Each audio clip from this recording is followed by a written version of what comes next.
새벽에 잘 나오셨습니다. 새벽에 기도하는 일은 큰 보험에 드는 일이죠. 할렐루야. 우리 옆 사람에게 한번 고백하며 오늘 인사해 볼까요? 큰 보험에 드셨네요. 우리 옆 사람 보면서 큰 보험에 드셨네요. 할렐루야. 여러분들 참 오늘 오신 분들은 정말 큰 보험에 드신 분들이에요. 자녀를 위해서도 큰 보험에 드셨고, 여러분 가정을 위해서도, 여러분 인생을 위해서도 큰 보험에 드신 분들이에요. 여러분들이 새벽을 깨우며 기도하며 나가면요, 그 기도하는 것이 다 저축이 되는 거예요. 언젠간 여러분이 크게 그 목돈을 받을 날이 있어요. 할렐루야. 기도했는데 하나님이 아무런 역사가 나타나지 않았나요? 그렇다고 한다면 여러분 기도하는 그 사건 자체가 하나님이 여러분의 주신 최고의 축복임을 기억하시길 바랍니다. 내 문제가 해결되는 것도 중요하지만 문제 때문에 하나님을 찾는 사람이 됐고, 문제 때문에 하나님 앞에 나와 새벽을 깨우며 기도하는 사람이 됐으니 하나님이 그 문제보다 더 큰 것으로 채워주신 거예요 이미. 할렐루야. 그런 면에서 보면 때로 문제가 고마운 거예요. 할렐루야. 우리는 그 문제만 제거하면 아니야. 오히려 그 문제가 우리에게 주는 축복이었어요. 여러분들이 은혜를 받고요, 깨닫게 되면 그 사실들을 알게 돼요. 하나님 품에 나와 아무나 기도하는 게 아니잖아요. 아무나 새벽을 깨우는 게 아니에요. 여러분 그 특별히 부르심을 받았고 택감을 받은 자리에 있는 거예요 지금. 이 축복을 마음껏 누리시길 바라고, 오늘 이 마태복음 11장인데요 마태복음 11장을 통해서 우리가 묵상하고자 하는 영적인 주제는 쉼입니다. 쉼에 대한 얘기예요. 불안과 근심과 걱정과 염려가 없이 살아가는 사람들이 없어요. 주변에 보면 다 점점 더 근심은 쌓여가고 걱정도 쌓여가고 불안도 염려도 이런 것들이 점점 쌓여가고 있는 것을 보게 돼요. 우리 갈릴리 교회는 영적으로 3M, 그러니까 3M 무슨 운동이에요? 세 가지 영적인 운동을 전개하는 교회죠. 첫 번째 무슨 운동이에요? 생명운동. 두 번째 사람운동. 세 번째 사랑운동. 이 갈릴리 교회 영적인 세 운동입니다. 그래서 예수님의 사역을 보게 되면 이 세 가지 운동으로 요약이 돼요. 생명운동을 하신 거예요 예수님이. 할렐루야. 그리고 이 생명운동을 사람을 통해서, 사람을 세우는 일을 통하여, 그래서 사람운동, 그리고 이런 일들의 내용에는 사랑으로 하신 거예요. 사랑운동을 전개. 이 세 가지로 요약이 돼요. 자, 이 세 가지 영적인 갈릴리 교회 통해서 이루고자 하신 하나님의 뜻을 이루어 드리기 위하여 갈릴리 교회가 이런저런 일들을 많이 해요. 특별히 사람을 세우는 이 일을 위해서 교회 내적으로 뿐만 아니고 교회 외적으로 끊임없이 많은 일들을 우리가 하고 있습니다. 교회 내적으로는 우리가 한 사람 한 사람을 키우는, 저도 갈릴리 교회 부임해서 지금 만 8년 동안 소그룹 사역을 끊임없이 해왔어요.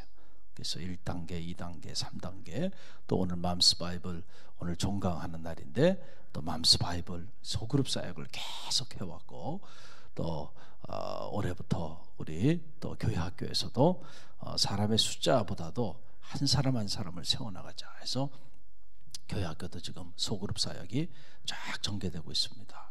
할렐루야. 교회 안에서 이제 미래 10년, 20년을 보고 나무를 심어나가는 그런 일들이고요. 교회 밖으로는 우리가 지역의 뜰안의 어린이집, 햇살마루 어린이집, 이 어린이집의 주중에 교회 공간을 오픈하고 어린이들이 와서 여기서 책을 보고 그 일을 지금도 계속 하고 있어요. 할렐루야. 얼마나 감사한 일이에요. 주일날 그 아이들이 우리 교회 나오지 않는다고 우리 교회 안 나오는 애들이 아니에요. 평일날 와서요, 선생님들하고 꿈을 꾸면서 책을 보고 있어요. 계속해서 이런 사역들이 있고, 뜰안의 어린이집은 이제 내년부터는 일주일에 2번씩 오기로 이렇게 했고, 이런 일들을 우리가 해왔고, 또 갈릴리 잉글리시 클럽을 통해서 영어를 배우길 원하는 사람들, 그동안에 올해까지 쭉 그 일을 해왔고요. 또 가인 초등학교 1년에 우리가 6명씩 장학금을 오랜 동안 계속 지급하고 그 장학금을 받은 애가 또 우리 갈릴리 교회로 등록도 하고 그 가정에 오기도 했어요. 할렐루야.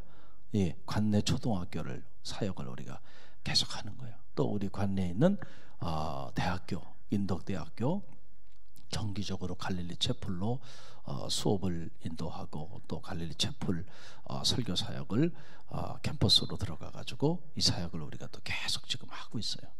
할렐루야. 그 다음에 감리교 신학대학. 감리교 신학대학은 물질로 후원하는 건 없어요.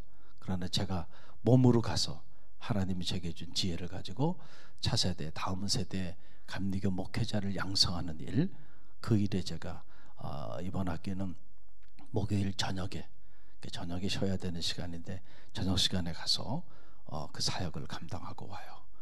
할렐루야. 앞으로 한 10년만 지나면 그 사람들이 다 목회자들이 될 사람들이에요. 지금은 학생으로 있지만은 금방입니다. 5년, 짧으면 5년, 길면 10년 이내에 이미 다 중견 목회자들이 될 그런 차세대 감리교 목회자 양성, 얼마나 귀한 일이에요. 할렐루야. 갈릴리 교회 이름으로 하는 일이에요. 우리 목회 비전을 이루기 위하여. 또 연세대학, 세브란스, 그리고 이화여자대학, 그리고 그동안에 우리가 경찰대학, 그리고 전국 대학 선교학회 이런 데를 끊임없이 오랜 동안 후원해온 교회예요.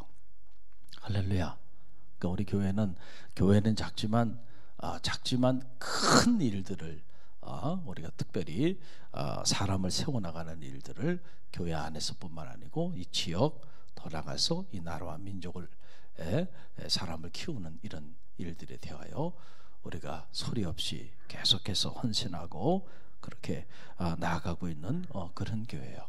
자, 이런 말씀을 드리는 이런 사역들을 하면서 교회 안에서뿐만 아니고 교회 밖에서 학생들을 만나고 또 접하고 대화를 하면서 느껴지는 것들이에요. 특별히 이렇게 대학교 1학년, 2학년 학생들 같은 경우는 뭔가 꿈을 가지고 미래에 쫙 그렇게 나갈 것 같은데 만나서 얘기를 해보면 근심과 걱정이 가득해요.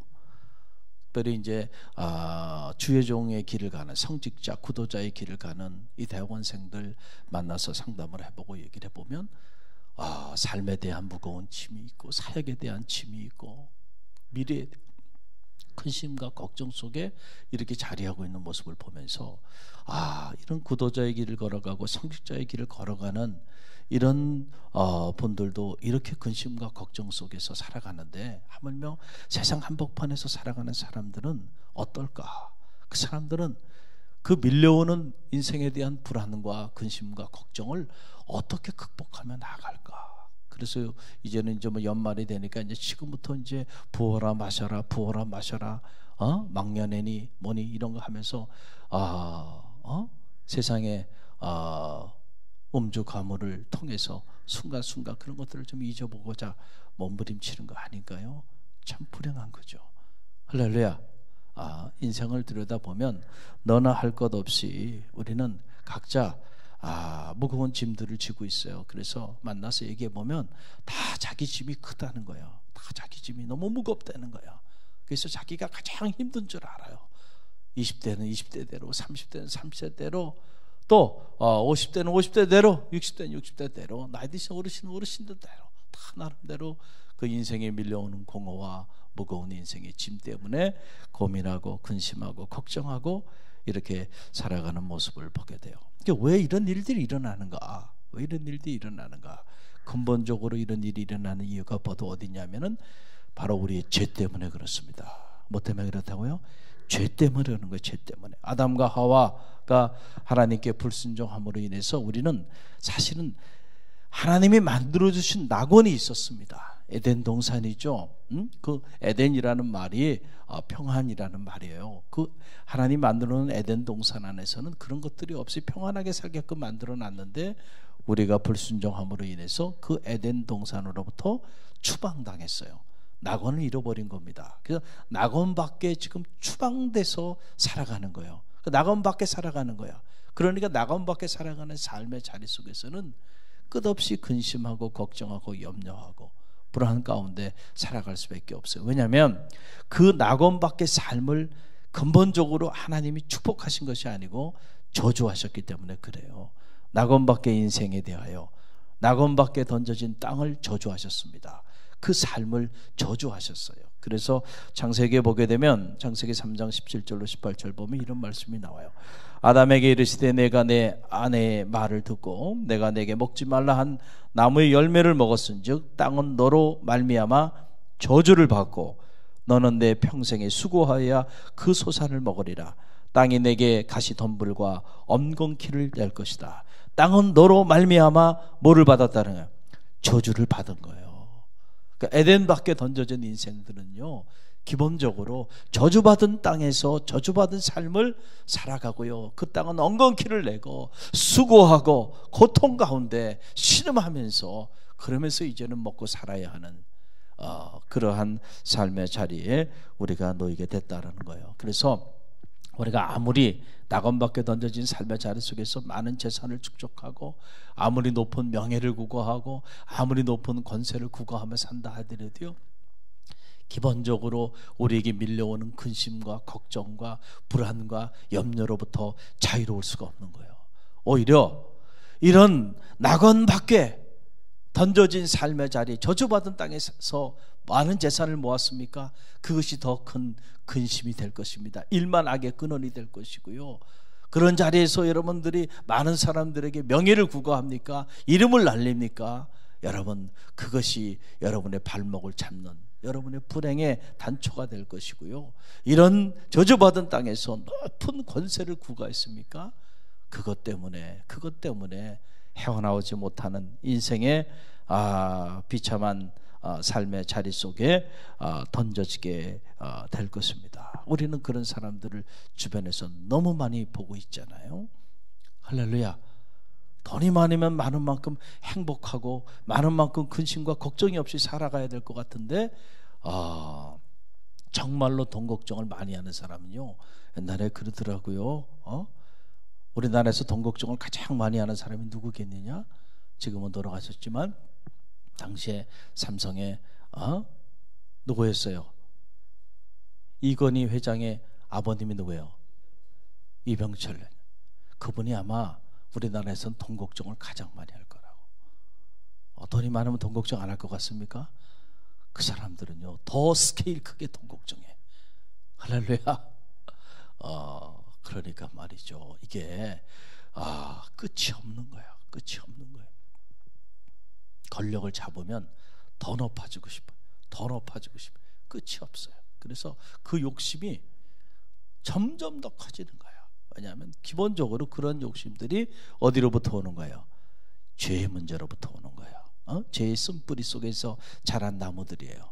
그러니까 그 나무들이 크면 클수록 그것이 우리를 참 안식의 길로, 참 평안의 길로, 참 쉼의 길로 인도하는 것이 아니고 더 큰 무거운 짐으로 다가오기 시작하는 거예요. 할렐루야.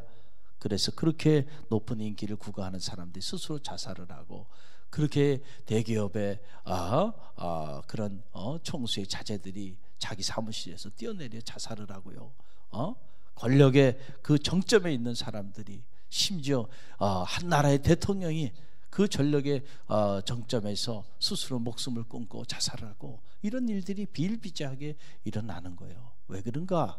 인간은 기본적으로 이 죄의 쓴뿌리에 근거해서 이 쓴뿌리를 제거하지 않은 상태에서 여러분 나무가 자랐어요. 그리고 열매들이 맺혀지기 시작했어요.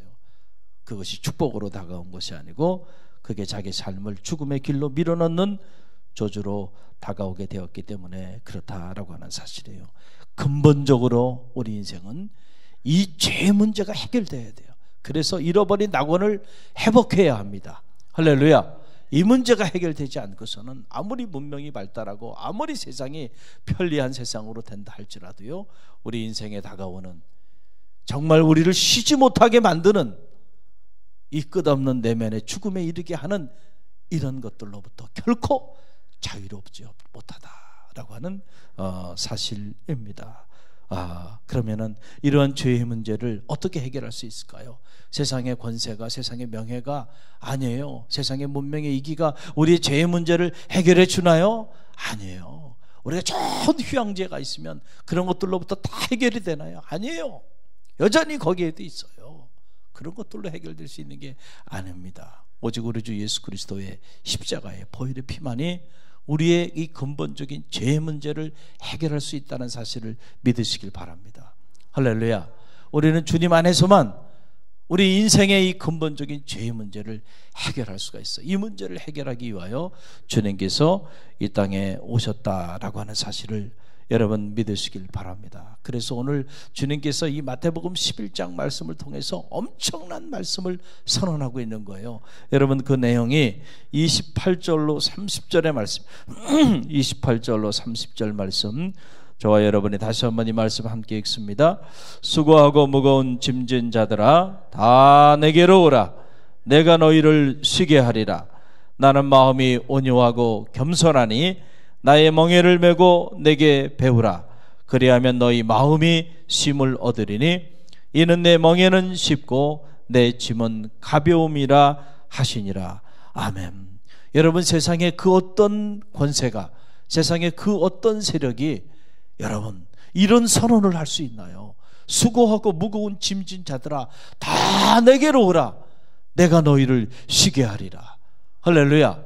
누가 이런 선언을 할 수 있어요? 한 나라의 대통령이 이런 선언을 할 수 있나요? 자기도 자기 인생을 해결할 길이 없어가지고 일국의 대통령이 지금 어디가 있어요? 자기 인생의 문제를 해결할 길이 없는 거예요. 누가 이런 말을 할 수 있나요? 오직 주님만이 우리 가운데 이 엄청난 선언을 할 수 있음을 믿으시길 바랍니다. 왜냐하면 주님은 우리 인생의 근본적인 이 죄의 문제를 해결할 수 있는 능력이 있으신 분이기 때문에 그래요. 그래서 수고하고 무거운 짐진 자들아 다 내게로 오라. 내가 너희를 쉬게 하리라.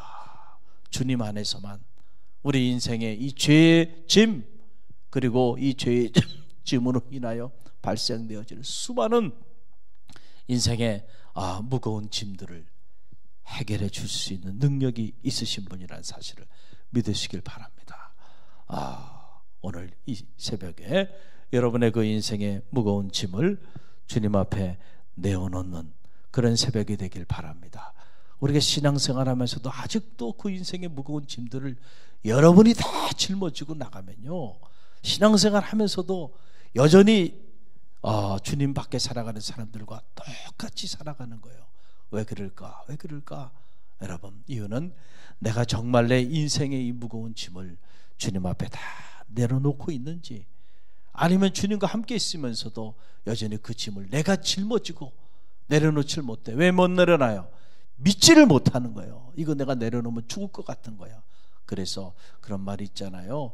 어느 할머니가 그냥 무거운 짐을 지고 이렇게 걸어가시는데 차를 타고 가는 분이 보니까 너무 자기 어머니 생각도 나고 안쓰러워가지고 차를 세웠어요.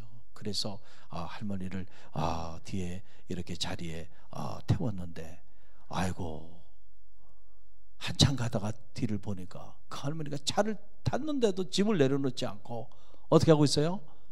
짐을 다 짊어지고 있는 거야. 할렐루야. 차를 탔으면 어떻게 해야 돼요? 그 짐을 내려놔야지. 무거운 짐을. 차를 탔는데도 혹시라도 이 짐이 어떻게 될까 해가지고 말이죠. 그래가지고 그냥 다 짊어지고 있는 거예요. 차 위에서도 무거운 짐을 지고 있다. 어떻게 보면은 우리 그리스도인들 중에 아직도 근심과 걱정과 불안과 염려 속에서 그렇게 신앙생활하는 분들을 보면 그와 똑같아요. 자녀의 문제, 가정의 문제, 내 인생의 문제, 내가 다 짊어지고 내가 다 고민하고 이러고 있어요. 좀 내려놓으려면 내려놔야지. 할렐루야. 내려놔 보세요. 정말로 내 짐을 여호와께 맡기라. 그가 이루어 주시리라 그랬잖아요. 할렐루야. 맡겨 보세요. 내 의를 정오의 빛같이 해 주시겠다고 말씀해 주셨잖아요. 근데 우리가 맡기지 못해 믿음으로, 그리고 내가 해결하려고 내가 그 짐을 지고 몸부림치고 있으니까 신앙생활을 하면서도 여전히 우리에게 진정한 쉼을 주시는, 안식을 주시는, 평화를 주시고 평안을 주시는 그 주님을 경험하지 못하고 살아가게 된다는 거예요. 사랑하는 성도 여러분, 오늘 이 새벽에 주님 품에 나온 여러분 모두를 환영하고 축복합니다. 이 새벽에 여러분의 인생의 무거운 짐을 주님께 믿음으로 정말 내어 맡길 줄 아는 믿음의 사람들이 되시길 바랍니다. 그럴 때 세상이 줄 수 없는 하늘의 안식과 평화와 그리고 하나님 주시는 샬롬의 축복이 여러분 가운데 임하게 될 줄로 믿습니다. 오늘 이 말씀 붙잡고 우리가 기도하며 나갑니다.